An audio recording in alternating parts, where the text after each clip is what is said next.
অনেক অনেক দিন আগে এক জঙ্গলের গুহায় এক বাঘ তার বউ বাঘিনীকে নিয়ে বসবাস করত। বাঘ সারাদিন শুধু গুহার সামনে ঘুমাতো। বাঘের বউ বাঘিনী বাঘকে বকাবকি করত। আমি পড়ে গেছি এক জ্বালায়। বাবা মা ঠিকই বলেছিল এই অলস বাঘটাকে বিয়ে না করতে। ও সারাদিন শুধু ঘুমায় আর ঘুমায়, কাজকর্মের দিকে কোনো মনোযোগ নেই ওর। এই যে শুনছো, এখন উঠবে না আমি বাপের বাড়ি চলে যাব? তাড়াতাড়ি উঠতে বলছি, আজকে শিকারে যাবে না? অনেক ক্ষুধা লেগেছে আমার। কি হলো শুনছো? গিন্নি, তোমার লেগে তো দেখছি ঘুমিয়েও শান্তি নেই। একটু আরাম করে ঘুমিয়েছিলাম, আর তুমি কিনা ডেকে ডেকে ঘুমটা নষ্ট করে দিলে। কি হয়েছে বলো, আমার আবার অনেক ঘুম পাচ্ছে। অনেক বেলা হয়ে গেল, শিকার করতে যাবে না তুমি? এইদিকে যে খিদার জ্বালায় আমার পেটটা চুচু করছে। তাড়াতাড়ি জঙ্গলে যাও, আর যেইটাকে পারো শিকার করে নিয়ে এসো। অনেক বেলা গেছে। জঙ্গলে অন্য বাঘদের সংসার দেখো, ওরা কত খুশি, আর আমার কপালে জুটেছে তোমার মতো একটি অলস। রাগ কেন করছো তুমি? আজকে তোমার জন্য একটা সেরা শিকার করে আনবো। তুমি তো হরিণ খেতে ভালোবাসো, আজকে তোমার জন্য আমি একটা হরিণ ধরে নিয়ে আসবো। তুমি কিছুক্ষণ অপেক্ষা করো। এই বলে বাঘ গেল শিকার করতে। আর বাঘিনী গুহার সামনে দাঁড়িয়ে দাঁড়িয়ে ভাবছিল, এই অলস বাঘটাকে নিয়ে যত ঝামেলা। আমার সময়ের কাজ সময়ের মতো করে না, সারাদিন শুধু ঘুমাই আর ঘুমাই। আর পারি না বাবা। গেল তো হরিণ শিকার করতে, কিন্তু শিকার যে কি করে আনে কে জানে। এইদিকে জঙ্গলে একটি হরিণ ঘাস খাচ্ছিল। বেশ কিছুক্ষণ পর বাঘটি সেখানে গিয়ে উপস্থিত হলো, আর লুকিয়ে লুকিয়ে হরিণটাকে দেখতে লাগলো। এই বেটাকে এখন পিছন থেকে গিয়ে ধরে ফেলি, তাহলে বাঘিনী আমার ওপর খুব খুশি হবে। আজকে যাই, ও কিছু বোঝার আগে ওকে ধরে ফেলি। এই বলে বাঘটি পেছন থেকে গিয়ে হরিণকে ধরে ফেলল। তারপর হরিণটিকে নিয়ে গেল তার গুহায়। এই যে গিন্নি, আজকে বলেছিলাম না তোমার জন্য হরিণ শিকার করে আনবো? এই দেখো, তোমার জন্য একটি হরিণ শিকার করে এনেছি, আর অযথাই আমাকে বকো। হয়েছে হয়েছে, কোনোদিন তো দেখলাম না বলার আগে শিকার করে এনেছো, আর আজকে একটি হরিণ এনে প্রেম দেখাচ্ছ। এখন চুপচাপ হরিণ খেতে শুরু করো, অন্য কথা বলার সময় নেই, কারণ অনেক খিদা পেয়েছে। এই বলে দুই বাঘ হরিণকে খেতে লাগলো। এদিকে জঙ্গলে এক চালাক ছাগল বাস করত।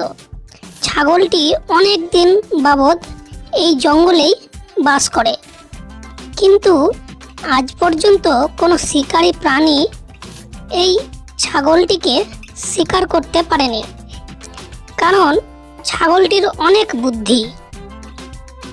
জঙ্গলের এইদিকে ঘাস আর খেতে ইচ্ছা করছে না, তাছাড়া এইদিকে ঘাসগুলো খেতে আর মজা নেই। কিন্তু জঙ্গলের অন্যদিকে তো শিকার প্রাণীর অভাব নেই, ওইদিকে গেলেই তো কারো না কারো নজরে পড়ে যাব। অত ভয় পেয়ে লাভ নেই, ওদেরকে কিভাবে বোকা বানাতে হয় তা আমার ভালো করে জানা আছে। যাই, জঙ্গলের ওই দিকটাতেই যাই। এই বলে ছাগলটি যেতে লাগলো জঙ্গলের গভীরে। এইদিকে বাঘের বউ বাঘিনী বাঘকে বলতে লাগলো, শুনছো, বনের রাজা তো সিংহ। সিংহ মহারাজকে যদি আমরা একদিন আমাদের গুহায় দাওয়াত দিয়ে আনতাম, তাহলে মনে হয় উনি আমাদের ওপর খুশি থাকতেন। আর সিংহ রাজা যদি আমাদের ওপর খুশি হয়, তাহলে ওই রাজার খাস লোক থাকবো আমরা। তুমি তো ঠিকই বলছ, কিন্তু সিংহ কি আমাদের গুহাতে আসতে যাবে? কারণ ওই সিংহ রাজা হওয়ার আগে আমি একবার রাজা হওয়ার জন্য দাবি জানিয়েছিলাম এ জঙ্গলে। তখন থেকে মহারাজ সিংহ আমার ওপর রেগে আছে। এজন্যই তো সিংহ মহারাজকে দাওয়াত দিতে চাইছি। তুমি জঙ্গল থেকে একটি ছাগল ধরে নিয়ে এসো। মহারাজ সিংহের প্রিয় খাবার হচ্ছে ছাগল। উনি ছাগল খেতে অনেক ভালোবাসেন। তুমি একটি ছাগল নিয়ে এসে তারপর ওকে দাওয়াত দিতে যাও, উনি নিশ্চয়ই আসবেন। ঠিক আছে গিন্নি, আমি তাহলে জঙ্গলে যাই আর একটা ছাগলকে ধরে নিয়ে আসি। এই বলে বাঘ চলল জঙ্গলে ছাগল খুঁজতে। এইদিকে সেই ছাগলটি জঙ্গলের রাস্তায় হেঁটে বেড়াচ্ছিল, আর বাঘও সেই দিক দিয়ে যাচ্ছিল। এক পর্যায়ে তাদের দুজনের মুখোমুখি হয়ে গেল। আরে, এই তো পেয়েছি একটা ছাগলকে। এই ছাগলটিকে দিয়ে সিংহ মহারাজকে খুশি করতে হবে। এই ছাগল শোন, তোকে আমাদের জঙ্গলের রাজা মহারাজার খাবার হতে হবে, তাই তোর গায়ে আমি কামড় বসাতে চাই না। তুই আমার সাথে আমার গুহায় চল। আজকে আমার গুহায় সিংহ মহারাজের দাওয়াত আছে।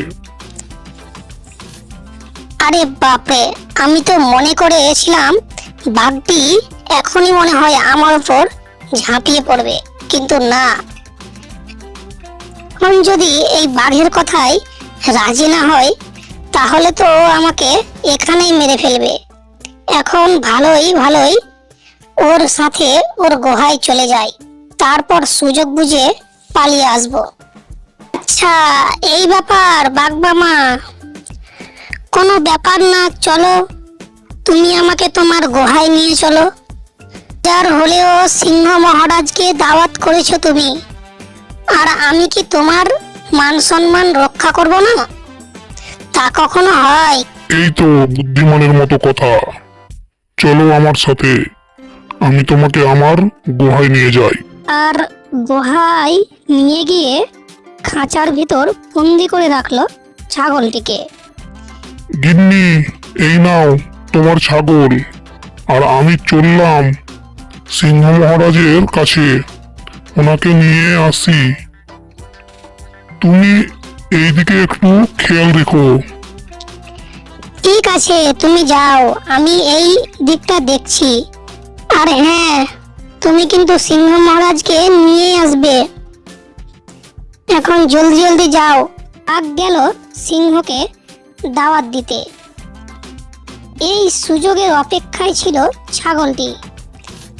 বাঘিনীকে একা পেয়ে বোকা বানাতে থাকলো ছাগল। বাঘিনী মামি, তুমি কত সুন্দর আর কত ভালো, তুমি অন্যকে দাওয়াত করে খাওয়াও, তুমি সত্যি খুবই ভালো।